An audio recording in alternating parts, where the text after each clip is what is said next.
In a small coastal town, there lived a young girl named Ella. She had always been fascinated by the ocean. Every morning, she would race down to the shore, watching the waves crash, the sun dance on the water, and the seagulls swoop overhead. But there was one thing she could never figure out: the tide. One evening, Ella's grandfather sat with her by the shore, pointing at the moon rising in the sky. "Do you know what makes the tide move, Ella?" he asked. Ella shrugged. "The water just goes in and out on its own, right?" Her grandfather chuckled. "Not exactly. It's the moon.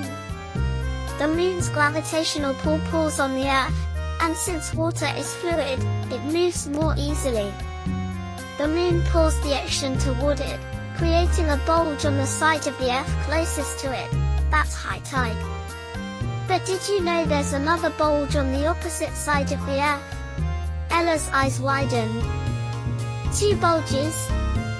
Why?"